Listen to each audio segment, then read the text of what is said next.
चाहे जितनी मुसीबत पड़े मैं कुछ दिनों के आनंद के बाद उसे भूल जाता था और नई यात्रा के लिए मेरे तलवे खुजाने लगते थे। इस बार भी यही हुआ। इस बार मैंने अपनी इच्छानुसार यात्रा करनी चाहिए। चूंकि कोई कप्तान मेरी निर्धारित यात्रा पर जाने को राजी नहीं हुआ, इसलिए मैंने खुद ही एक जहाज बनवाया। जहाज भरने के लिए सिर्फ मेरा माल काफी न था, इसीलिए मैंने अन्य व्यापारियों को भी उस पर चढ़ा लिया और हम अपनी यात्रा के लिए गहरे समुद्र में आ गए। कुछ दिनों में हमारा जहाज एक निर्जन टापू पर लगा। वहां रुक पक्षी का एक अंडा रखा था, जैसा कि एक पहले की यात्रा में मैंने देखा था। मैंने अन्य व्यापारियों को उसके बारे में बताया। वे उसे देखने उसके पास गए। उस अंडे में से बच्चा निकलने वाला था। जब चोर की ठक ठक की आवाज के साथ बच्चे की चोंच अंडा तोड़कर निकली तो व्यापारियों को सूझा कि रुक के बच्चे को भूनकर खा जाएं। वे कुल्हाड़ियों से अंडा तोड़ने लगे। मेरे लाख मना करने पर भी वे न माने और बच्चा निकालकर उसे काट भून कर खा गए। कुछ ही देर में 4 बड़े बड़े बादल जैसे आते दिखाई दिए। मैंने पुकार कर कहा कि जल्दी से जहाज पर चलो, रुक पक्षी आ रहे हैं। हम जहाज पर पहुंचे ही थे कि बच्चे के माता पिता वहां आ गए और अंडे को टूटा और बच्चे को मरा देखकर क्रोध में भयंकर चीत्कार करने लगे। कुछ देर में वे उड़कर चले गए। हमने तेजी से जहाज एक ओर भगाया कि रुक पक्षियों के क्रोध से बचे, किंतु कोई लाभ नहीं हुआ। कुछ ही देर में रुक पक्षियों का एक पूरा झुंड हमारे सिर पर आ पहुंचा। उनके पंजों में विशालकाय चट्टानें दबी थीं। उन्होंने हम पर चट्टान गिराना शुरू किया। एक चट्टान जहाज से थोड़ी दूर पर गिरी और उससे पानी इतना उथल पुथल हुआ कि जहाज डगमगाने लगा। दूसरी चट्टान जहाज के ठीक ऊपर गिरी और जहाज के टुकड़े टुकड़े हो गए। सारे व्यापारी और व्यापार का माल जलमग्न हो गया। मुझे एक प्राण रक्षा का अवसर मिला और मैं एक तख्ते का सहारा लेकर किसी तरह एक टापू पर पहुंचा। तट पर कुछ देर तक सुस्ताने के बाद मैं उस द्वीप पर घूम फिर कर देखने लगा कि क्या किया जा सकता है। मैंने देखा कि वहां सुंदर फलों के कई बाग हैं। कई पेड़ों के फल कच्चे थे, किंतु बहुत से फल पके और मीठे थे। कई जगह मैंने मीठे पानी के स्रोत देखे। मैंने पेट भरकर पके फल खाए और एक स्रोत से पानी पिया। रात हो गई थी, इसीलिए मैं एक जगह पर सोने के इरादे से लेट गया, किंतु मुझे नींद न आई। निर्जन स्थान का भय भी था और अपने दुर्भाग्य पर दुख भी था। मैं रोता था और स्वयं को धिक्कारता था कि इतनी धन दौलत होने पर भी, जिससे आयुपर्यंत सुख और ऐश्वर्य के साथ रह सकता था, ये फिर यात्रा करने की मूर्खता क्यों की। कभी यह भी सोचने लगता था कि इस द्वीप से किस तरह निकलकर बाहर जाया जा सकता है। इतने में सवेरा हो गया। मैं भी अपनी उधेड़बुन को छोड़कर उठ खड़ा हुआ और फल वाले पेड़ों को घूम घूम कर देखने लगा। कुछ ही देर में मैंने देखा कि वहां किनारे एक बूढ़ा बैठा है। वह बहुत कमजोर लगता था और मालूम होता था कि उसकी कमर से नीचे का भाग पक्षाघात ग्रस्त है। पहले मैंने सोचा कि यह भी मेरी तरह का कोई भूला भटका यात्री है जिसका जहाज डूब गया है। मैंने उसके समीप जाकर उसका अभिवादन किया। उसने कुछ उत्तर न दिया, केवल सिर हिलाया। मैंने उससे पूछा कि तुम क्या कर रहे हो। उसने मुझे संकेत में बताया कि चाहता है कि मैं उसे अपने कंधों पर बिठाकर नहर पार करा दूं। मैंने सोचा कि शायद उस पार यह मेरे कंधों पर चढ़कर पेड़ों से फल तोड़ना और खाना चाहता है।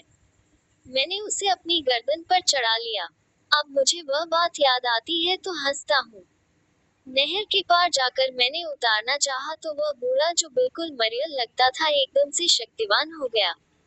उसने मेरी गर्दन के चारों ओर इतने जोर से पांव करे कि मेरा दम घुटने लगा।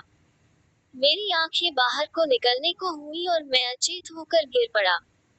फिर उसने पांव ढीले किए, जिससे मैं सांस लेने लगा और कुछ देर में होश आ गया। अब बूढ़े ने मुझे उठने का इशारा किया और मेरे न उठने पर उसने एक पांव मेरे पेट में गड़ाया और दूसरा मुंह पर मारा। इससे मैं विवश हो गया कि उसके कहने के अनुसार काम करूं। मैं उसे लिए घूमने लगा। वह पेड़ों के नीचे मुझे ले जाता और फल तोड़ता, खुद खाता और कुछ मुझे भी खाने को दे देता। रात होने पर मैं लेटने की तैयारी करने लगा। बूढ़ा अब भी मेरी गर्दन से न उतरा। वैसे ही अपनी गर्दन के चारों ओर उसके पांवों का घेरा लिए हुए लेट गया और सो गया। वह भी इसी दशा में सो गया। सुबह उसने ठोकर मारकर मुझे जगाया और उसी तरह मुझ पर सवार होकर वह द्वीप में घूमता फिरा। मैं क्रोध और दुख से अधमरा हो गया किंतु कुछ कर ही नहीं सकता था, क्योंकि वह मुझे एक क्षण के लिए भी नहीं छोड़ता था और रुकने पर एलियों को ठोकरें मारता था जिससे मुझे अतीब कष्ट होता था। एक दिन मैंने वहां पर कद्दू के सूखे खोल पड़े देखे। मैंने उन्हें साफ किया और उनमें पके अंगूरों का रस निचोड़ कर भर दिया।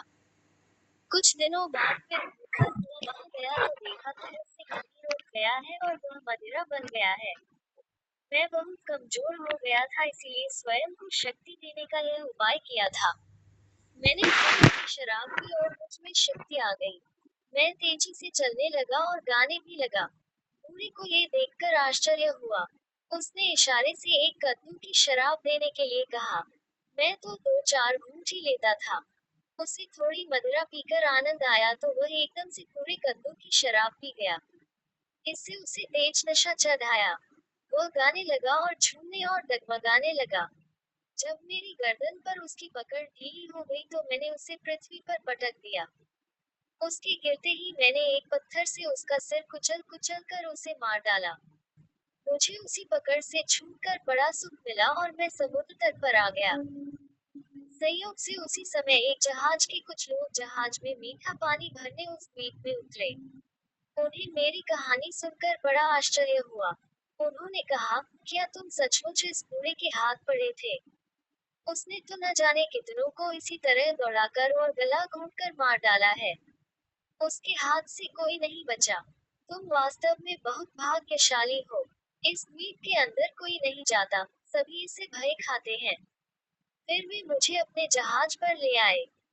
कप्तान ने भी मेरा हाल सुनकर मुझ पर दया की और बगैर किराए की पूरी सुविधा के साथ मुझे ले चला।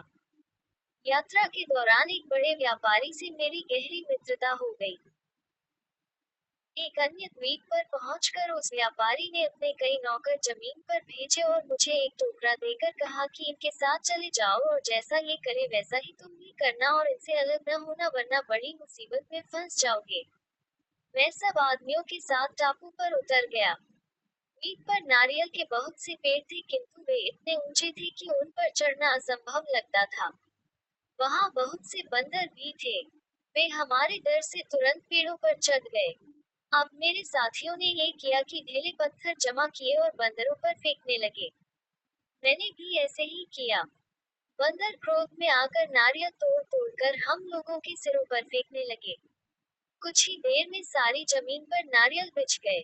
हम लोगों ने नारियलों से टोकरे भरे। मैं इस प्रकार नारियल प्राप्त होने पर आश्चर्य में पड़ गया। फिर मैं उन लोगों के साथ शहर में आया जहां नारियल अच्छे दामों में बिक गए। व्यापारी ने नारियलों की कीमत में मेरा हिस्सा मुझे देकर कहा कि तुम रोज इसी तरह जाकर नारियल जमा किया करो और उनसे जो पैसा मिले उसे बचाते जाओ। कुछ दिनों में तुम्हारे पास इतना धन इकट्ठा हो जाएगा कि आसानी से अपने देश को वापस जा सकोगे। मैंने उसकी बात मानी और कई दिन तक इसी तरह नारियल बेचता रहा। मेरा पास इस सौदे से पर्याप्त धन हो गया। कुछ दिनों बाद जिस जहाज ने मुझे बचाया था वह उस बंदरगाह से चला गया।